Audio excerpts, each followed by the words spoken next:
Terima kasih Bapak Pimpinan. Assalamualaikum warahmatullahi wabarakatuh.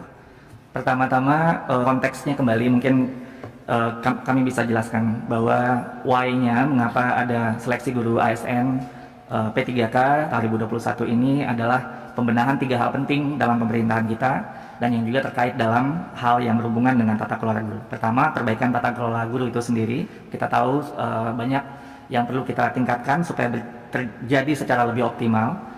Lalu kemudian penyelesaian isu guru honorer, dan yang ketiga bagian dari reformasi birokrasi, peningkatan kualitas layanan publik sebagai aparatur sipil negara. Ini yang ingin kita lakukan untuk mendorong skema rekrutmen ASN P3K sesuai kebutuhan dan untuk mendorong produktivitas aparatur sipil negara sebagai pelayan publik yang akan dalam konteks pendidikan tentunya melayani murid-murid kita, dan yang sangat penting meningkatkan kesejahteraan guru karena gaji dan tunjangannya ini setara dengan PNS, dan kebutuhan nasional guru secara tata kelola bisa terdiskusi dengan lebih baik lagi. Yang bisa mengikuti seleksi ini guru honorer termasuk semuanya. Tadi Mas Menteri sering mengatakan ini adalah semuanya bisa ikut gitu ya. Jadi tidak perlu lagi ada kategori ini dan juga lulusan pendidikan profesi guru yang saat ini tidak mengajar. Nah, berbeda dengan sebelumnya, rekrutmen yang kita lakukan pada saat ini pertama, kita juga memberi dukungan untuk belajar. Jadi kita mendorong guru-guru untuk bisa memanfaatkan ini kesempatan untuk belajar, terutama untuk kemampuan minimum konten yang menjadi amanah dari mapel yang diampu. Dan yang kedua, bisa diberikan kesempatan ujian seleksi hingga 3 kali.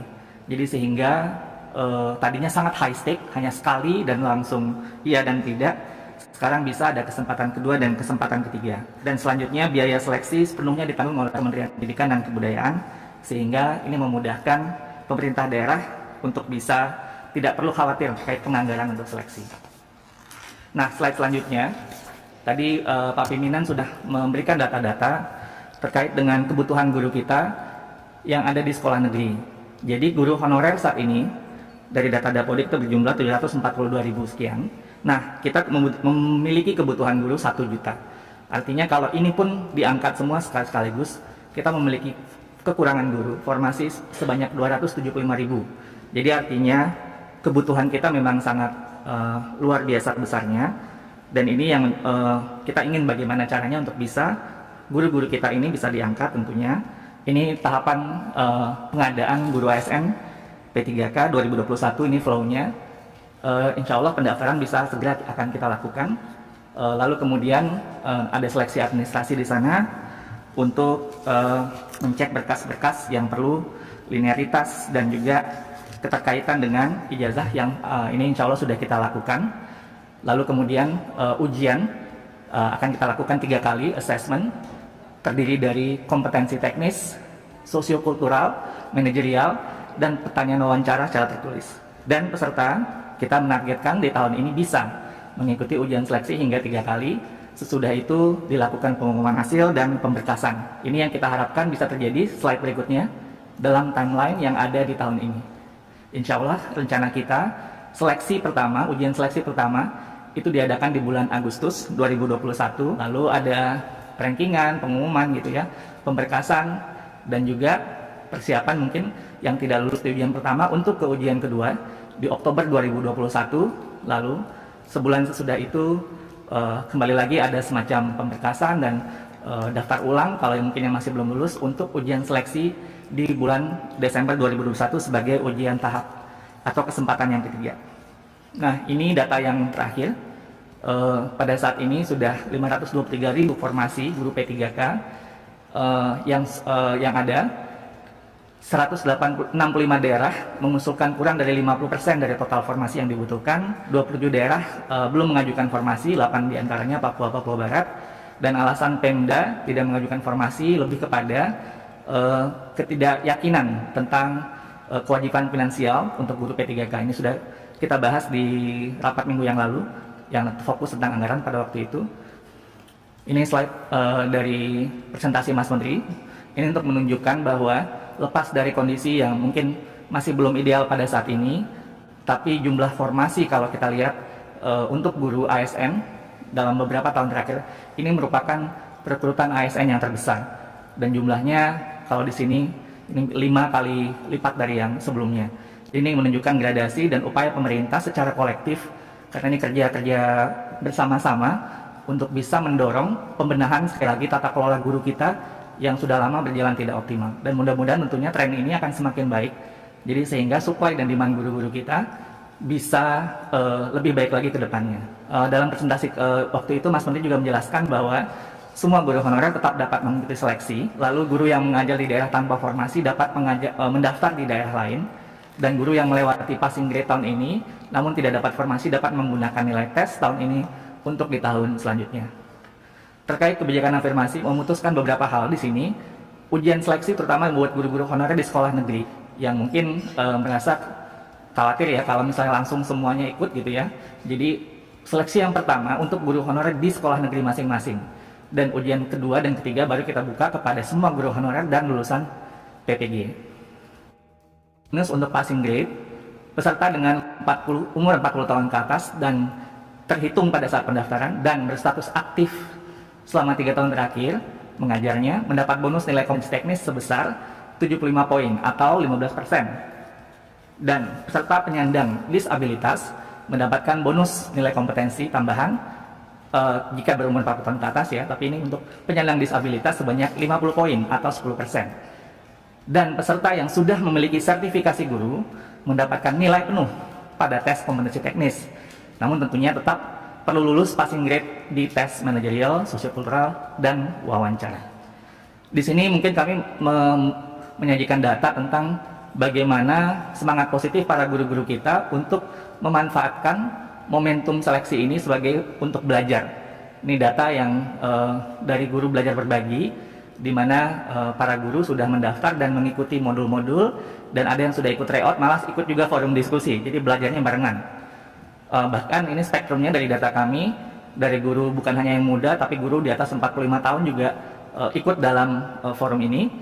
Modul-modulnya kami upayakan selain substansi materi yang esensial, juga ada audiovisual, jadi video-video yang mungkin lebih membawa pemahaman yang lebih baik, dan ruang kolaborasi dan komunitas dalam forum tersebut, sehingga bisa membantu untuk lebih bergairah belajarnya.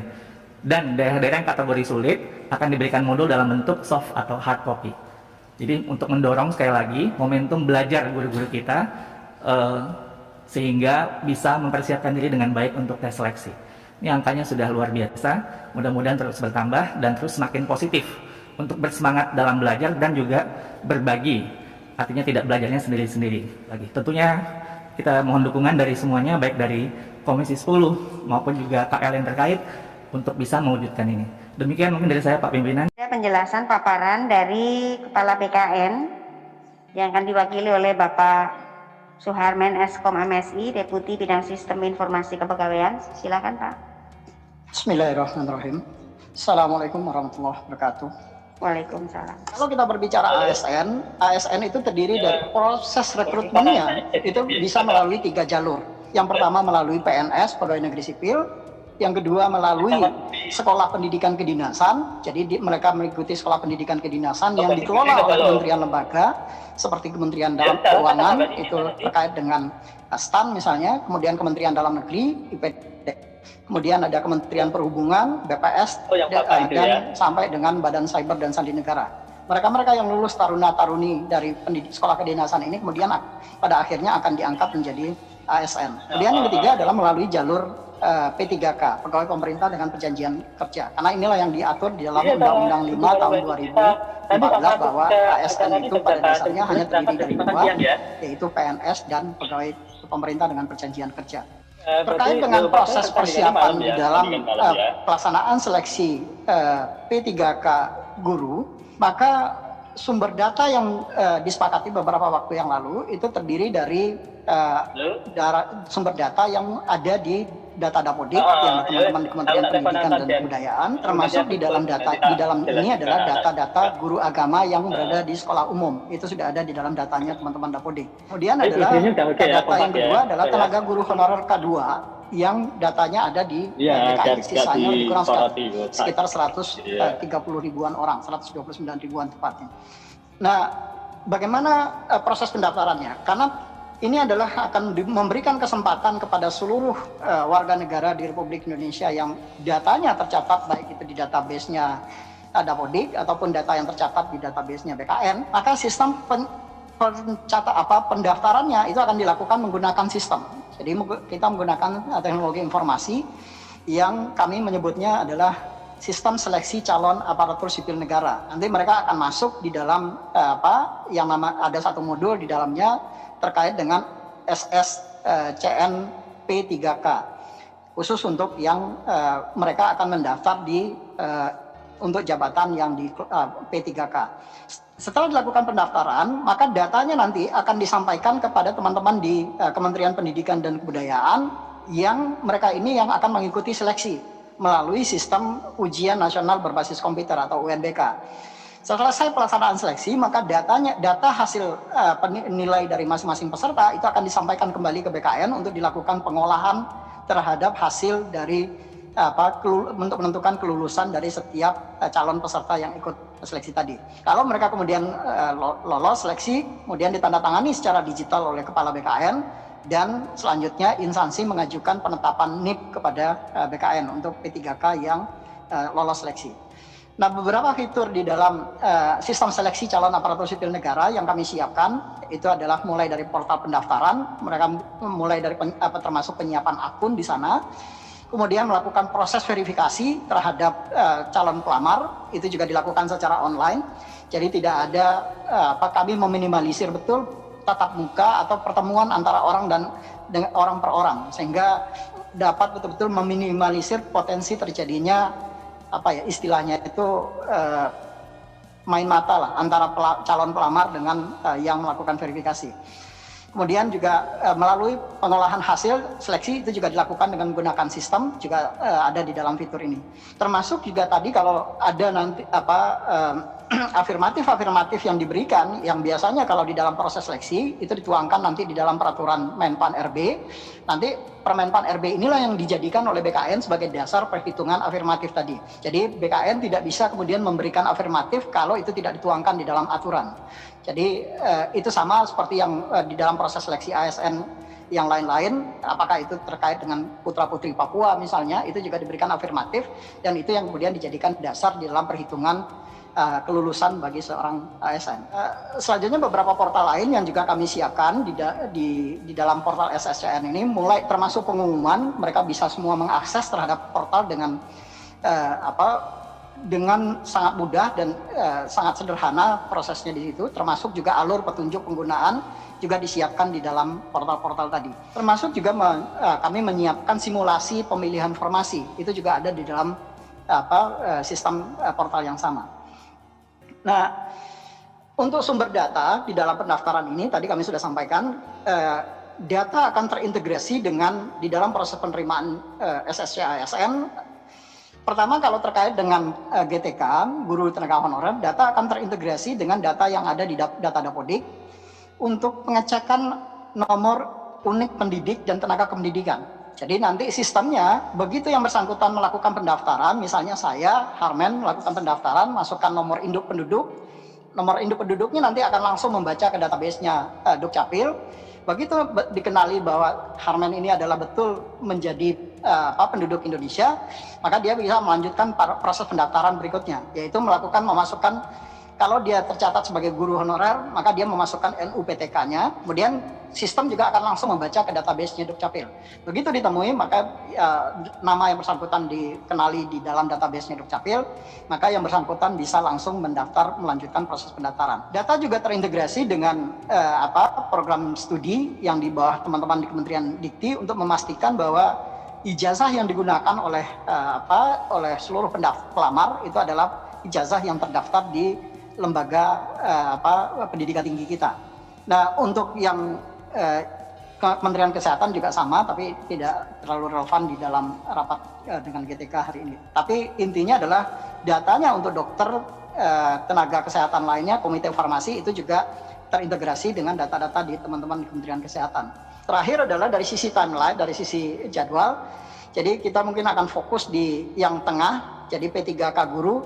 Sebetulnya di dalam rapat terakhir, dan ini juga sudah konsisten dengan yang disampaikan oleh Pak Menteri PAN di dalam Komisi 2 minggu lalu, kebetulan kami juga ikut rapat di Komisi 2 mendampingi Pak Kepala. Itu pendaftaran nanti akan kita mulai di Mei, Bu Nunu. Jadi bulan Mei, bukan bulan April, tetapi bulan Mei. Kenapa? Karena di bulan April ini juga dibuka pendaftaran untuk program pendidikan kedinasan. Jadi kalau kita buka bersamaan, nanti tak khawatirnya akan datanya jadi tubrukan kemana-mana, jadi ada selang waktu, tetapi proses pelaksanaannya tetap konsisten. Jadi proses pelaksanaan itu tetap konsisten, sama dengan yang tadi disampaikan oleh Bu Nunu. Tahap pertama itu nanti seleksinya akan dilakukan Agustus, kemudian pemberkasan itu akan dilakukan di sekitar bulan September. Selesai pemberkasan, maka yang bersangkutan kemudian langsung diangkat atau ditetapkan nomor induk penduduknya, nomor induk pegawai P3K-nya. Nah, begitu yang bersangkutan kemudian ditetapkan nomor induk pegawai P3K-nya, maka PPK diminta untuk menyiapkan SK pengangkatannya. Nah, begitu diterbitkan SK pengangkatan oleh PPK, maka mereka langsung berhak untuk menerima gaji P3K-nya.